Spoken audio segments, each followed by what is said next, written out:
terdesak atau jalan buntu.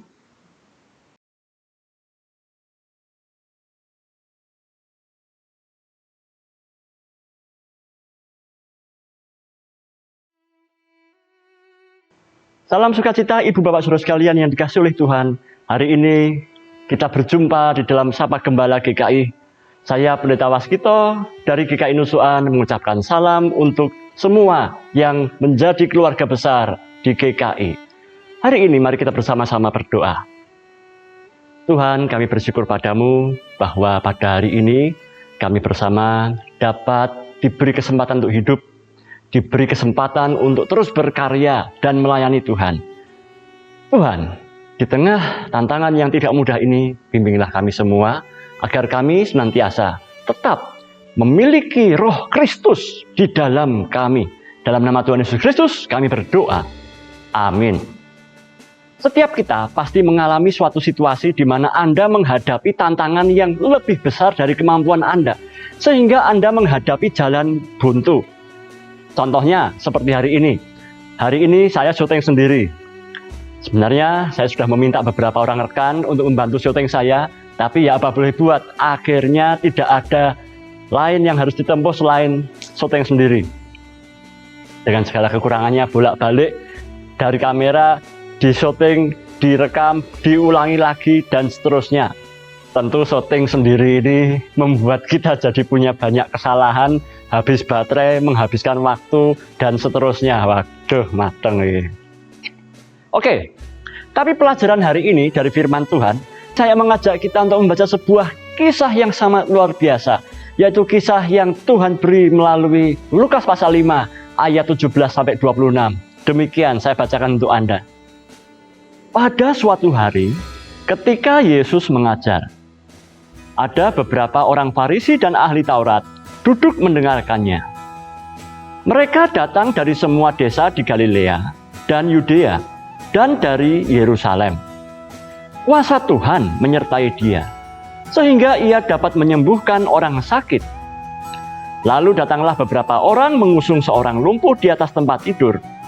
Mereka berusaha membawa dia masuk dan meletakkannya di hadapan Yesus. Karena mereka tidak dapat membawanya masuk berhubung dengan banyaknya orang di situ, naiklah mereka ke atap rumah, lalu membongkar atap itu dan menurunkan orang itu dengan tempat tidurnya di tengah-tengah orang banyak, tepat di depan Yesus.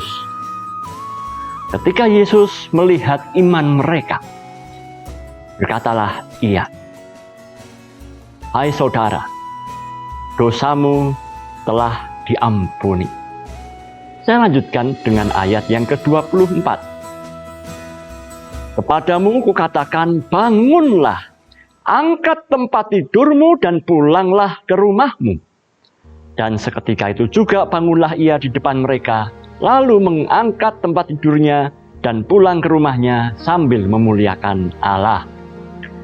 Semua orang itu takjub, lalu memuliakan Allah. Dan mereka sangat takut, katanya, "Hari ini kami telah menyaksikan hal-hal yang sangat mengherankan." Demikianlah bacaan sabda Tuhan, yang berbahagialah kita sekalian yang bersama-sama hidup di dalamnya. Haleluya. Tantangan hidup sehari-hari sangatlah banyak. Namun ada satu rumusan yang sama antara hidup beriman dan kesuksesan, yaitu yang pertama, berpikir dan berjiwa besar.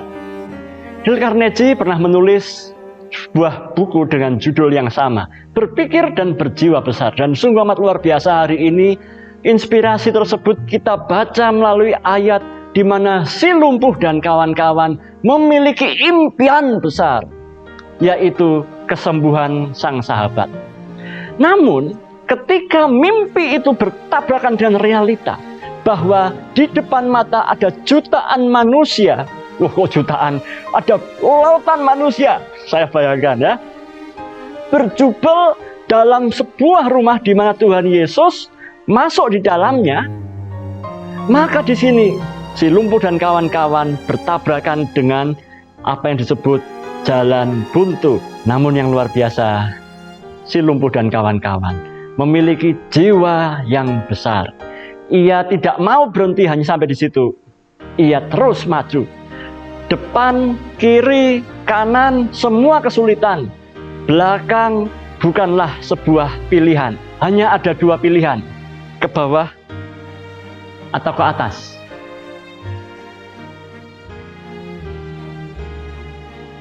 Apa yang dilakukan oleh kawan-kawan si lumpuh?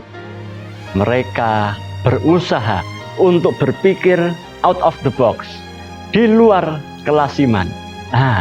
Mereka mencari jalan ke atas, yaitu mereka membongkar atap rumah itu dan memasukkan kawannya melalui atap. Jangan dibayangkan bahwa atap rumah orang Yahudi itu seperti atap rumah orang Indonesia yang atapnya kecil-kecil. Oh enggak, atap rumah orang Yahudi adalah disertai dengan sebuah tingkap yang bisa dibuka tutup, di mana tingkap itu gunanya untuk membuat akses bagi si pemilik rumah untuk dapat menjemur pakaian di bagian atas rumah mereka, menjemur bahan-bahan makanan di atas rumah mereka, atau sekadar untuk mencari angin sehingga sirkulasi udara dari dalam rumah dengan luar rumah menjadi mengalir. Itulah mengapa atap orang Yahudi biasanya sebuah tingkap yang bisa dibuka tutup. Nah, that's it. Itu adalah alternatif yang dilakukan oleh teman-teman si lumpuh. Apakah berpikir dan berjiwa besar dalam kasus si lumpuh ini berarti mengajak kita untuk menghalalkan segala cara? No. Apa yang dilakukan oleh si lumpuh dan kawan-kawannya adalah yang kedua, berpikir realistis dan adaptatif. Tidak akan mungkin dan tidak realistis kalau mereka harus menggali terowongan untuk bisa menjumpai Tuhan Yesus. Sangat tidak realistis. Pilihan yang paling mungkin dilakukan adalah dengan naik ke atas. Tentu ini adalah sebuah tindakan yang penuh resiko. Mengapa? Karena untuk membawa ke atas saja si lumpuh bisa jatuh, dan menurunkannya lumpuh juga bisa jatuh, dan bisa saja sakit lumpuhnya bertambah parah. Orang yang beriman dan orang yang sukses memiliki kemampuan untuk beradaptasi. Saya yakin mereka tidak membawa tali dari rumah. Mengapa? Karena mereka pasti tidak menyangka kejadian hari itu mereka berjumpa dengan orang banyak dan mengharuskan si lumpuh diturunkan dari atas. Tetapi beriman sama dengan berpikir adaptatif. Dia mencari segala apa yang ada yang bisa dimungkinkan untuk terus bertahan dengan impiannya. Yang ketiga, orang beriman dan orang yang sukses adalah orang yang justru tidak takut dengan persaingan. Orang yang beriman justru bersyukur karena persaingan membuat mereka terus dapat memperbaiki kondisi.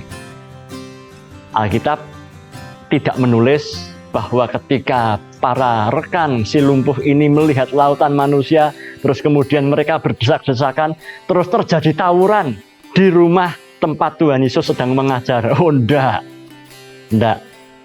Yang terjadi bukan tawuran.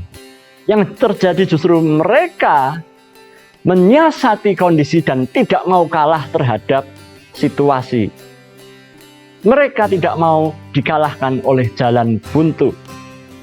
Itu hidup beriman. Ibu bapak yang dikasihi oleh Tuhan, oleh karena itu jikalau hari ini kita sedang mengalami jalan buntu, menghadapi kesulitan yang kita belum tahu bagaimana jawabnya, firman hari ini kiranya dapat menginspirasi kita semua, supaya iman kita dapat kita wujudkan dan tunjukkan dengan sikap untuk tidak mudah menyerah. Sebab saya yakin Tuhan pasti buka cara untuk Anda dan saya. Tuhan pasti buka jalan. Amin.